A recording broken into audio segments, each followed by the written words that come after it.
Hello everybody, my name is Harry Sainer and I represented South Africa for men's épée fencing at the Paris 2024 Olympics. So fencing, one of the oldest sports in the Olympic Games, was in the first modern Olympics, and obviously like thousands of years of heritage in fencing and a lot of like European backgrounds. The one I do, it's one of the three disciplines of foil, épée and sabre. I do épée, and it's the easiest. So you basically, if you hit the person anywhere on the body first, your light comes on, and if you hit together, you both get a point. When I was a little kid, I wanted to be a knight in shining armor, and so I begged my parents, we gotta do the full thing. So we started with fencing, and I begged my dad for I think it was months, and he actually found a place, told me later that he found a place that was a little too far away. He didn't want to be driving an hour and a half every day to take me to training, but then he called and they had moved to like where it is now, so only 10 minutes away. How he actually began was at 8 or 9 reading books about knights and castles and all the medieval times, and he used to love those. And we read the term of knights, and then he said one day when he was 9, I'd like to fence. And I left it for a couple of weeks, and then I left it longer, and then I tried finding a place and we couldn't find one. And I left it longer thinking it's just boys do karate and then they do this and then they want to do soccer and then something else and fencing. But he stayed with me. He said, have you phoned yet? And I hadn't, so eventually I did phone and I found the Randburg Professional Fencing Club, and we've been here ever since. I joined the party much later when I came to a competition and I was disgruntled by the delays, and so I decided that I needed to fix that, so I got involved in the administration of the competitions. And then it just became a family affair, and the four of us would go on the weekends and we'd fence. From there, I continued to really just fence and really enjoy it. And I also saw the 2008 Olympics where we competed, and I think that really did inspire me to want to go to my own Olympic Games and achieve as high as I can. And that's why I fence, and that's why I did what I did. Fencing is Olympic sport. Very old sport. To become a fencer, you just need to come to the fencing school and start training. You can start fencing from 8 years old, but you can also start fencing and then 40 and then 50 and even in 60 years old, because we also have a veterans competition. And you can start fencing actually any time in your life.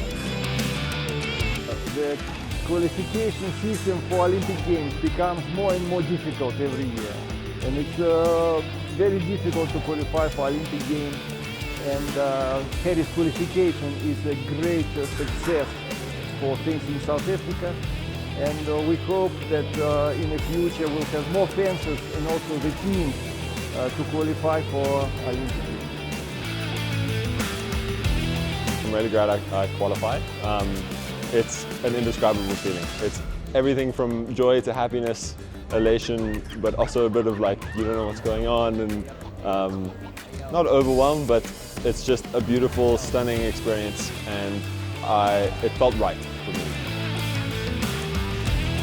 The moment of reality for us was the zonal qualification in Algeria, where it was a sudden death or a do or die. He had to win that event to qualify.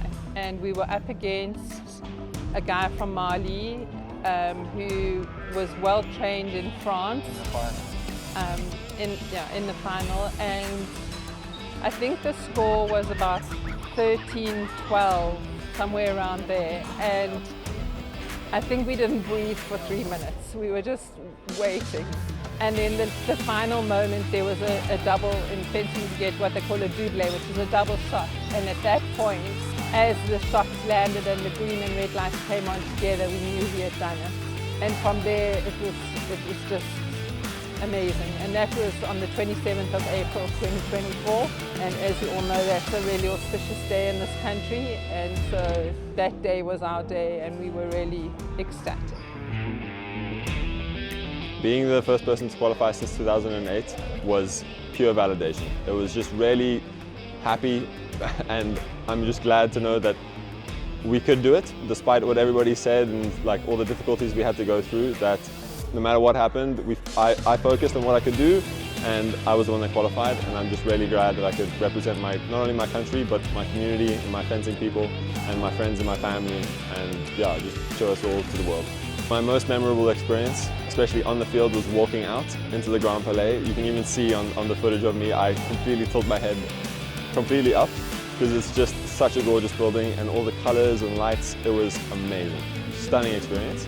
And then of course fencing there was all sorts of emotions that I managed to keep under control, but it was a really awesome experience. Harry couldn't have timed it better. To be doing fencing in France, as you know, fencing is a French national sport. So to be doing fencing in France, in Paris, in the iconic Grand Palais, which is an exhibition centre that was built in 1910, and it has a glass roof, and it was absolutely iconic, and it's off the Champs-Élysées, and it had been closed for many, many years, and it was renovated as part of the Olympic efforts. And so fencing in Paris at the Grand Palais, it doesn't get better than that. It's like playing the Springboks at Loftus when we win the World Cup. It was such a feeling to be in the Grand Palais in Paris, and it's just so different. 8,000 spectators and cheering louder than we've ever heard, and it was amazing to see our boy down there on the stage. The feeling of Harry, of watching him compete on that stage was indescribable. Watching him walk out in front of everybody, because they had the first 8 competitors on the stage. It was incredible to believe we were there, almost surreal. And the journey was so amazing that I think we still don't know or believe that he was there, you know. So it was just an incredible feeling. And then out of the village, I think there's too many to number. In the village, it was also amazing. All the food and coffee and all the people I met. And also traveling around Paris a little, it was a really stunning experience, and it just felt so enriching.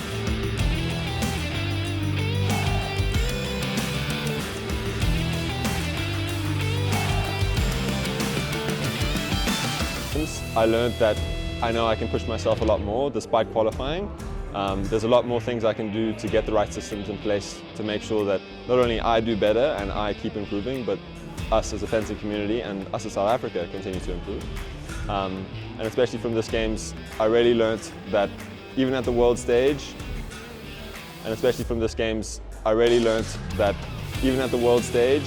it's not super different from another competition, but there's definitely a different mentality that you need to bring to it. Harry Sana is a young, promising fencer.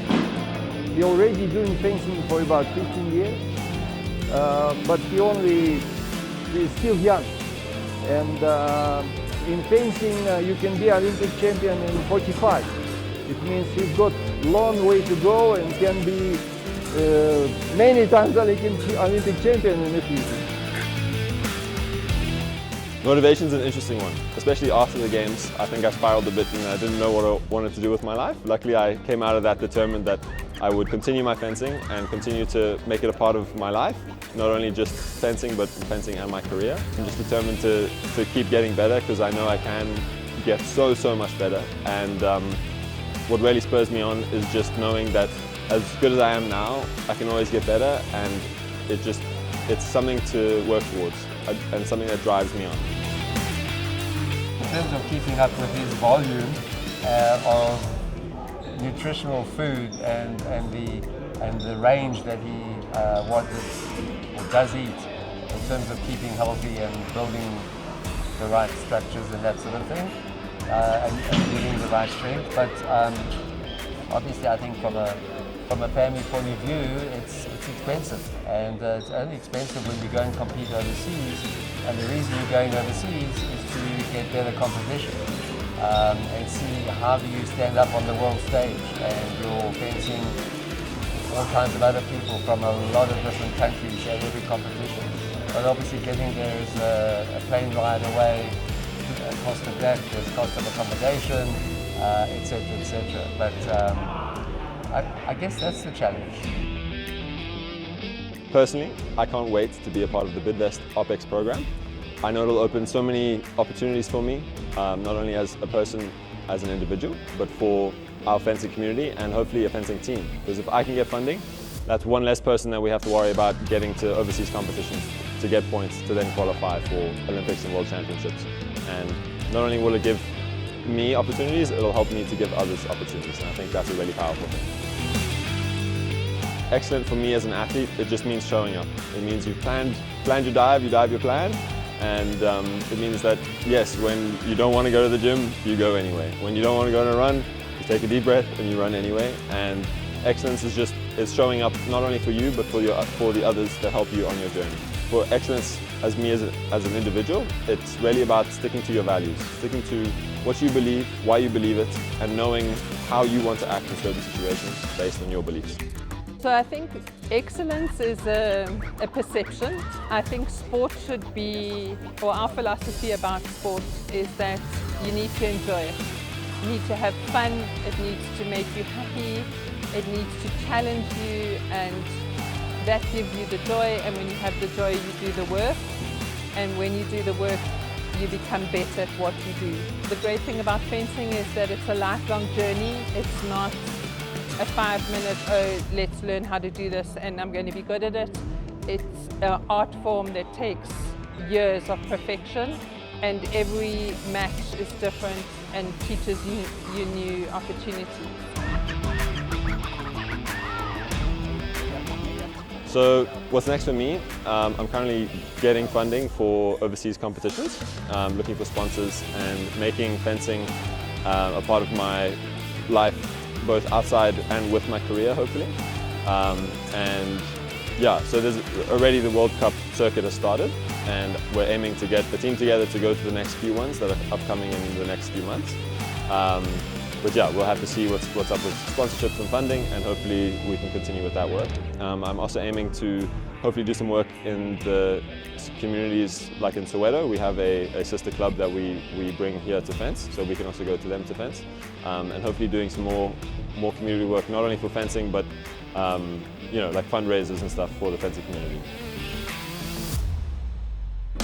So for me the next journey is LA 28. For Harry, that's the dream.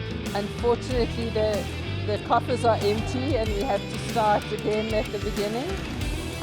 But we will offer similar support. Obviously, the circumstances are different. He's older now, and you know, life will take over, and he'll have to go to work, and so the phase is going to be different. But I do think that he's looking at the LA 28.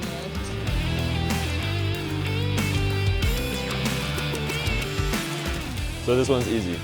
At the Olympic Games, we were given these shoelace tags, and on one of them it said believe. And so that's my advice to anyone young who wants to achieve, is the first thing you need to do is believe you can. Because if you don't have that, well, no matter what you do, you'll never feel validated or worthy enough of your achievements. And so with step one being believe, all the other steps will follow. Once you believe in yourself and you set your goal, you'll eventually find out all the things you need to do to achieve that goal. Fencing is such sport that you need only to have two talents to become a good fencer. First of all, you need the ability to manage stress during the competitions, but this is for any kind of sport. And the second talent is listen to the coach. And basically, if you dedicate it and if you train with any middle-class physical qualities, you can become a very good fencer.